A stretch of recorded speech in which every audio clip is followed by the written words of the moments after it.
Hey, what's going on, folks? It's Mike here, and welcome to the next lesson in our modern C++ series, where we're going to be talking about strings. So we've been talking about the standard template library, or at least have introduced that idea, and now one of the fundamental data structures that we've already been using in this series is the string, but I want to talk a little bit more about it. So with that said, let's go ahead and dive into CPP reference and see just exactly what a standard string is in C++.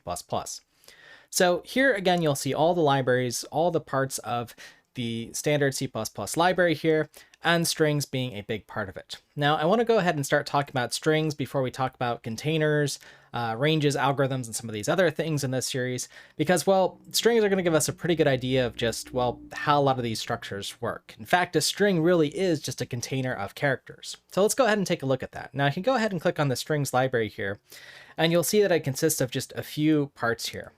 And the basic string is, as it says, a templated class to manipulate, well, strings of any character type. Okay, so if we just look at what a basic string is, we will see something that's very familiar to us. And this is what most of us are going to use most frequently, or at least as we're learning C++, a standard string here. And you'll see here that it's basically a template of characters. So again, a string is just something that consists of a bunch of characters. And let's go ahead and just think about this, or maybe illustrate it here. But if I have a standard string here, which is, as we've learned, a basic string of char, so I'll just go ahead and write that here, and it's part of our standard library here, basic string consisting of characters. Well, again, my string is just basically an array of characters, something that looks like this, M-I-K-E, and these are each individual characters, so the single quote as we put characters. And then, of course, we can't forget this last box here, which is the null terminating character, which indicates the last character of a string. So just something that we have to keep in mind. So again, this is basically an array of characters. That's all the string is. But what the template library actually gives us is a way to manipulate or operate or find substrings within this string. So that's the sort of utility of it. Now, what you'll find as part of the strings library, and while we're focusing on just standard string today, is there's many different types of strings. And this gets into thinking about things like localization, which is the idea that, well, if you're going to support many different languages or represent other character sets, sometimes you need something wider than or larger than just a single character. So if we go ahead and look at this here, you have these wide character types, or 32 bits for our character. That could be used to represent different alphabets that are used in different languages across the world. So that's the basic idea. This is what we're going to focus on in this lesson. And then we'll look at some of these things like string view later on. So make sure you subscribe and don't miss those lessons. All right. So with that said, though, let's go ahead and just take a look at string and some of the different things we can do. And I want to go ahead and clear up some of this confusion about what's different with strings and const char stars and char stars and some of these things. So let's just kind of play around with this a little bit here. And we have our basic string. And some of the member functions that we'll want to look at. So I'll just go ahead and keep that there, but let's just go ahead and get started. Now, the first thing that we'll want to do if we're using string specifically is to include the string library. If you don't, some of your compilers will give this to you automatically, but again, as best practice, we want to show what libraries we're actually using. So for example, I can try something like this here. Let's just go ahead and compile this. Again, strings have been around for a long time, at least C++ 98, if not before then. But I'm going to use C++ 20. I'm going to compile with debug symbols because we'll want to peek at strings. And again, G++ will implicitly find string here, or perhaps it's included somewhere already in the IOStream library. But let's just go ahead and include string because that's the library that's being used here. Now, already here, there's something a little bit subtle here where Mike here is actually what we would call a const char star, or a string literal. Okay, and you might have heard these different terms here, but what a string literal is a, well, series of characters. So for example, M-I-K-E, and for string literals, this does have the null terminating character.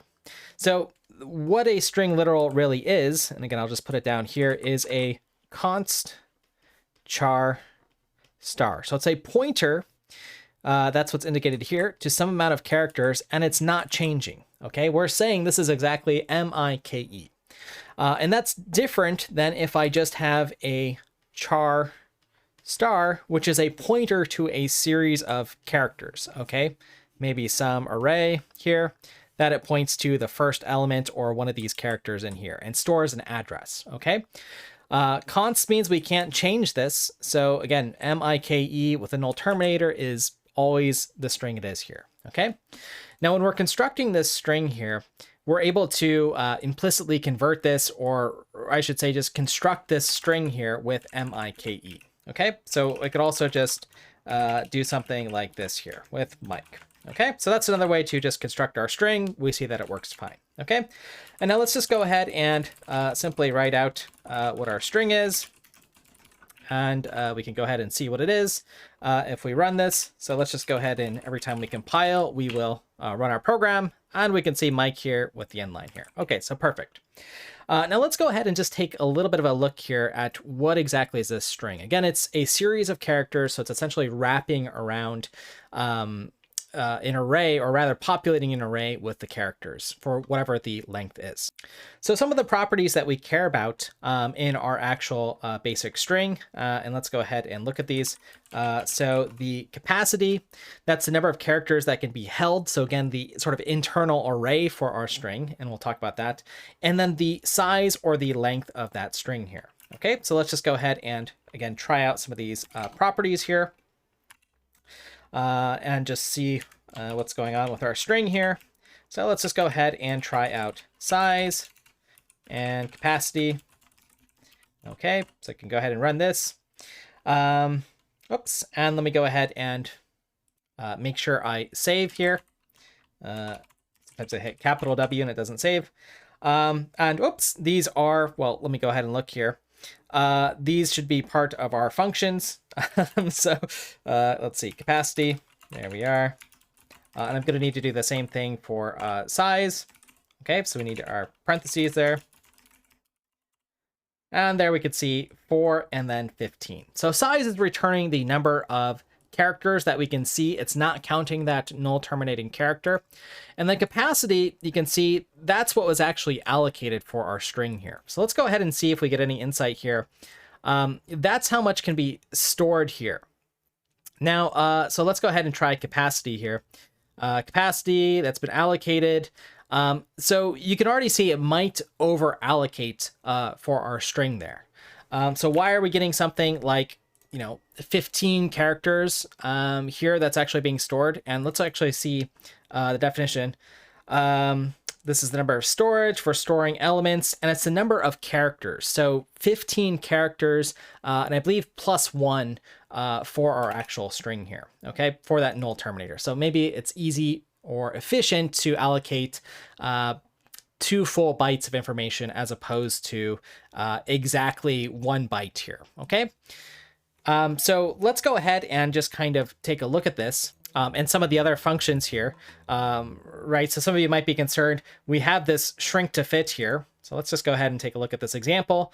And let's try it. Let's try to shrink our string here, and let's see if it reduces it down to the minimum number of bytes needed for our character here. So what I'll actually do is do s.shrink to fit.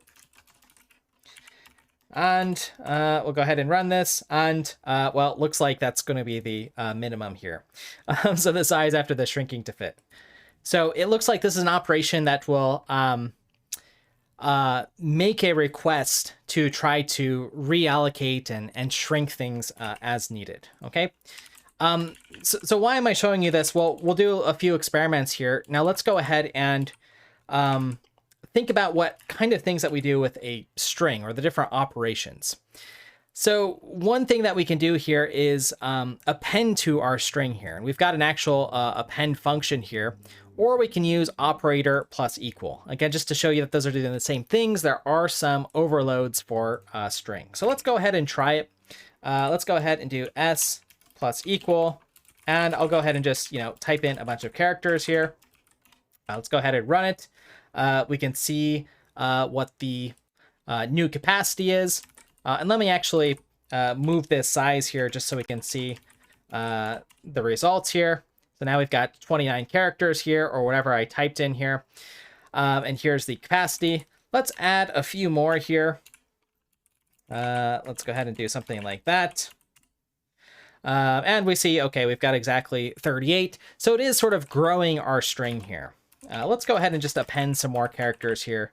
Again, just so we can see the different examples. Let's see if we try our shrink to fit. Let's see if it tries to, minimize here and get us down to 72. And in this case, it does. Okay, so I guess the minimum is going to be 16 or 15 bytes plus the one null terminated character. Okay, so that just so we can see how that works here.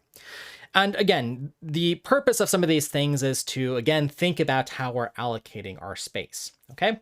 So that's just a few of the different string operations. I'll do a few more here. But why am I thinking about this? Well, our strings or how we use them or append to them can often be a cost in our program. So let me go ahead and give you an example here. So what I'm going to go ahead and do is just write a print string function. And then we have our type here, string. And let's just go ahead and write out our string here. Let's say an end line here. And let's just go ahead and print out this string here. So let's just go ahead and do a end line. And then let's go ahead and call print string and take in our string s here. Okay. And let's go ahead and just kind of set up this experiment so you can see everything that's going on here. So you can see our strings are, again, our fundamental type. We'll use them for lots of different operations that we do here. Let's go ahead and just run this. And you can see I'm printing out Mike and then all this, garbage essentially here. But we're actually paying quite a cost here. We're paying 72 characters here, or the capacity of this string, whenever we call print string here. Okay, we're making a copy of this string as we make this here. So we can't forget the other stuff we've been learning about in this series. So we probably want to, especially as our strings get very large, if we're going to pass them around, pass them by const if it's not going to change, right? Because we're just printing things out, and pass it by reference so we avoid that copy here. Okay, so that'll be much cheaper for us to actually do. Okay, so just something to keep in mind with our strings, because again, it's allocating, or in many cases over allocating, so that if we do append operations and so on, we can fit those inside of our string. Okay, so that's just a little bit about our string here and a performance. So keep in mind passing strings by reference if they, and I should say by const reference if they are not changing, okay? Because strings can be large, they're easy to append to, right? We have these various operators and so on that we can use. Okay, so that's the idea here. Now, let's go ahead and just talk a little bit again about the underlying data within a string here, because we've seen that it is, in fact, a array here, or an array-based structure. So how can we actually get to the actual array if we want to do some sort of manipulation, or sort of treat it as a C-style string with a char star here? So some of the operations that we have for that, and probably the one that most folks find initially, is you can actually get the C string from it. And let me go ahead and find this. Might have to search for it a little bit. Let's see, here it is. So C string. And this returns a const char star, or the C array version of the string. And let's just go ahead and click on it so we can have a look here. And basically what this is going to do here, or why this is useful, again, is if we're passing this, and this is shown inside of a C function. So again, C++ and C code can often be used together. So sometimes we do want a const char star, which is a way of saying a immutable or non-changeable string that we're passing around here. Okay, so you can see if we're using functions like printf and so on, that would be the appropriate way to do things. So that's the const char star string here. Okay. All right, and let me just go ahead and show an example of that. Let's go ahead and just do it down here. And let's just go ahead and print out C string. And again, if you need compatibility with a C library, that's one way to get access to a non-modifiable C string and be able to use it with the API here. Now, let's say you want to actually get access to this data, the underlying array, for instance. Okay, so within our string, we can do certain operations. And let me go ahead and just clear this up here a little bit. For example, we have access operations, like if I just want to index into this string and make this a capital M here, for Mike and then run it, well, then we can see that we're able to modify things.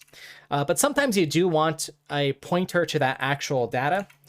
So again, I'll show you in the basic string, we have data here. And exactly what it's doing is returning a pointer to the first character of a string.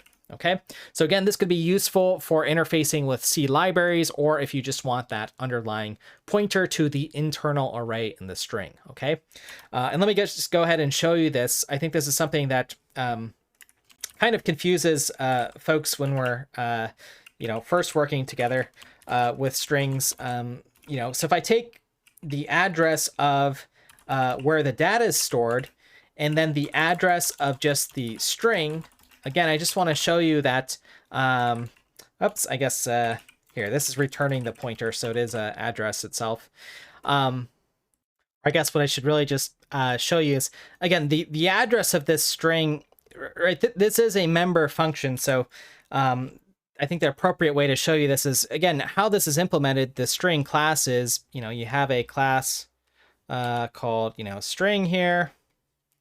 And, you have all of your implementation details here, but you actually have, somewhere the, and this is templated, but again, I'm just showing for the actual string here, the char star for the actual, character data here, this underlying array that stores Mike here. Okay, so that's a separate address. And if you want, again, that internal array and not the actual address of this string here, then you have s.data. Now it's printing out Mike here because this is just giving me a char star, which again, we can just, when we see out, read the actual characters here. Okay. So if I wanted the address of that data, let's see if I got the actual character. Well, let's try it. Let's just get the first character. That's at M. And let's take the address here. It's getting a little bit messy here. Let's see what that gives us what we want here. I guess it's just going to give us Mike here because again, it's just going to print out until it runs into the null character here. But anyways, that's the idea here with the s data, right? It's just giving us a pointer here. I should probably use like printf or something and print out the address. All right, so that's just something to keep in mind with data. Another thing that I want to show you with basic string here. And then a few other operations on iteration. Because a string is just a series of characters, we can iterate on it. So of course we have for each loops here. So let's just say we have some element here in our string. And now we want to just print out each of these elements here on a new line. So let's go ahead and do that here. And we can see M-I-K-E, and of course we hit the null terminator here. Okay, so that's kind of a crash course into a few of the different things that we have with string. There's a bunch of other useful functions here, like checking if we're empty, moving off certain characters with pop back and so on. We can do things like check if we start with something. We might want to check for substrings here. So let's go ahead to substring here. So we can just return part of a string. We could check if something contains in a string. This is in C++ 23. So just kind of a nice, helper function here. Let's see, we've got our contains. And we just have string dot contains and then whatever the substring is. Okay, so that's kind of nice in C++ 23. If you're using earlier C++ 23, you might use something like find here. So s.find. Let's go ahead and see if we have M. And let's go ahead and print this out here. And let's go ahead and see what we get here. So it found it at the 0 index. Let's go ahead and say if we find I here, that's a little bit more interesting. And we're finding that at the first index. So you might write something in the form of if s.find, I don't know, z here. Then say, found z. Okay. Else. And let's go ahead and just try, did not find z. Okay. So just to show you that, Okay, let's go ahead and try to run that. So let's see. Looks like found Z was in fact found here. So that's kind of interesting. What is this value actually printing out here? It's saying we found a string Z here. Okay. Well, let's print that out just so we investigate it. So let's do s.find Z. So is it printing out a Boolean value? I mean, that's the question we have to figure out here. Well, it looks like it's printing out some like huge number here. Okay. So what is this number here? I mean, it looks like kind of a number that's sort of familiar. One, you know, let's see, here's the hundreds, the thousands, the millions, you know, some just huge long number here. Well, typically what we want to do here is compare this against, and I'll actually show you in the find example. So you don't have to remember this stuff. I'm just trying to show you some gotcha cases here. And usually what you do is you compare it against n position here, which is shown here, okay? So basically what this is saying is, or what the find function is saying is, well, if the find function returns for a string n position, which if we click on this, which gives us a special value equal to the maximum value represented by size type, then we didn't find that substring. Okay, so we got to come back here and say if find is equal to string, let's see, I always forget this, n position, let's see, how did they do it? Oh, standard string, yeah, n position, okay. And then we will say, oh, actually, I think I made a mistake here. Did not find Z, and find Z. Okay.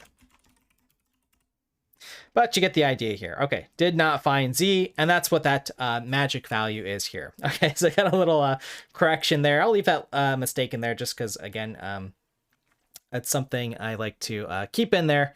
But anyway, you get the idea whether we found something or did not find it. But I like to compare it against typically this end position so I can say that, you know, we're looking for the end of the string and it's a little bit more clear what we're doing here rather than just having the conditional here. All right, so that's the idea with finding or not finding characters in our string. Okay, so other things with our string, and then we'll kind of wrap up this video, is let's just kind of take a few moments to look at the internal representation of our string here. And the way I'm going to do that is let's go ahead and get rid of this find stuff. And let's just keep our program super simple with a string here. And what I'm going to do is compile this program. And let's just go ahead and take a look at it in GDB. So I'll run it with this program here. And let's go ahead and do silent and the text user interface. Here we are. Let's start our program and go to the next. So here's our string. I'll go to the next line here. So the string is loaded in memory. And let's just go ahead and print our string. And you can see we're getting everything here. Okay. And in fact, let me go ahead and rotate it over here so you can see a little bit more here. You know, these are all the different properties here. So let's go ahead and just print again the string. You can see again what the string length is, 4. We know that. You can see what's in the actual buffer here. You see Mike, and then you'll see the null terminating character that's been added after it. So again, if you want, you can print Mike.data, s.data. That's our string name. And here's our actual string. But again, remember, data is returning us the actual array. So if we want to examine this, let's look at 8 bytes of s.data, wherever that character pointer is. And then you can actually see 109, 105, 107, 101. Those are the first 4 characters corresponding to M, I, K, and E, and then the 0 for the null terminating character. Okay, so I could go ahead and run that with just examining 5 bytes of data, and then you can see the representation there. So I could do some other stuff like printing Mike.size. Or sorry, gonna keep making that mistake. P.size, print out the s.capacity, And you can see what the capacity is. And you could try calling some of these functions, shrink to fit and so on in GDB. Feel free to check out courses, msha.io, if you want to see more debugging stuff or these sort of little tricks and so on. But that's just sort of an idea of seeing the internal representation of our strings. Okay, so with that said, just a little bit of a recap of what we've learned about string, a bunch of different things. Again, string is sort of a templated version of what is known as a basic string. So again, going back to our C++ reference here, it's just a specialization of basic string here, okay?